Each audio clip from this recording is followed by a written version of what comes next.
So, is Hungarian hard? Honestly, no. Here are 13 tips to guide you and to keep you motivated while learning it. Yes, Hungarian can be learned just like any other language. Children usually become fluent in about 5 to 6 years. Adults can reach conversational level in 3 to 5 years and an advanced level in 5 to 7 years. Listening comes first. Almost all children become fluent because they spend a lot of time listening. In fact, babies listen to sounds in the womb for 6 months, including speech. After birth, they often spend another 18 months silently absorbing words before speaking. So if you feel stressed because you are not speaking Hungarian yet, don't worry. You may just need more listening time. Be an observer. Children watch and listen all the time. They figure out what words mean just by observing conversations. You can do the same. Watch Hungarian films, YouTube videos, or listen to podcasts. It's learning without frying your brain. Copy like a parrot. Kids repeat everything they hear, even if they don't understand it yet. Try echoing words and phrases just like a parrot.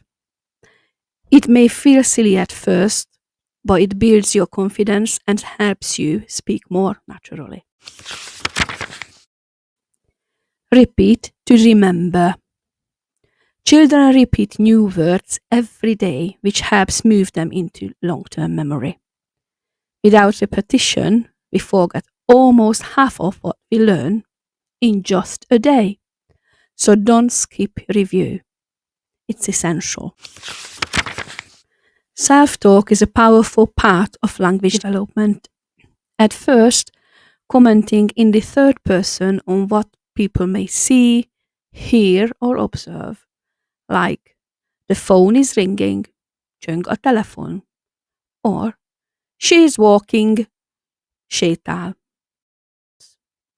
As confidence grows, learners naturally shift to first person comments like I'm brushing my teeth, mosom a fogam, fogat mosok, or I'm eating my breakfast, reggelizem.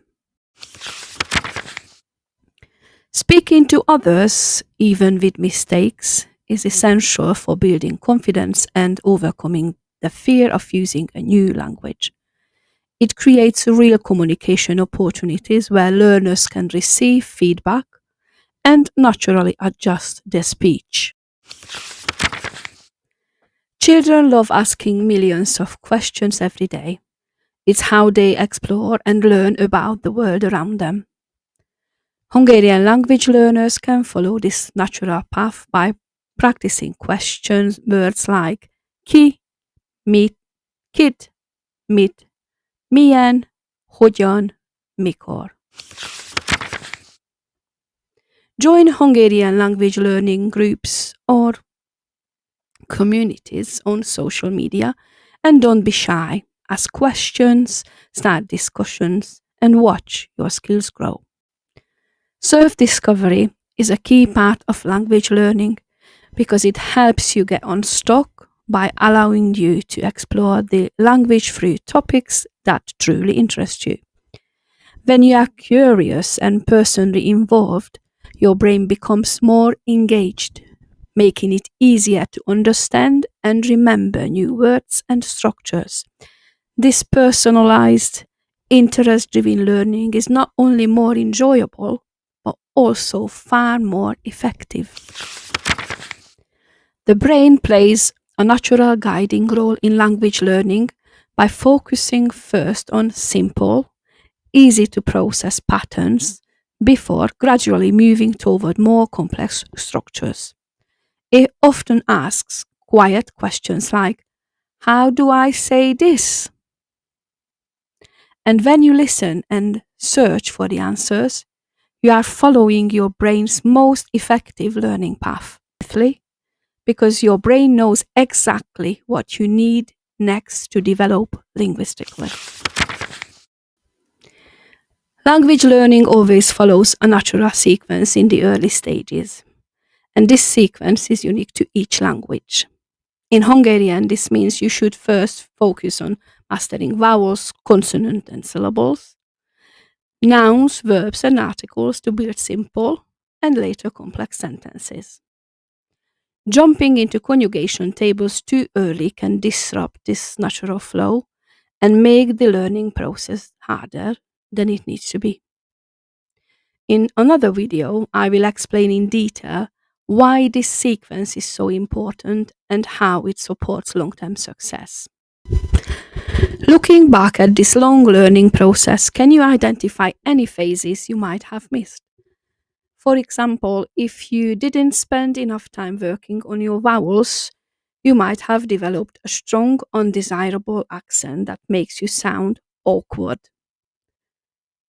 Similarly, if you missed practicing Hungarian consonants, you might say guláš instead of gulyás, or dialogos instead of dialogos.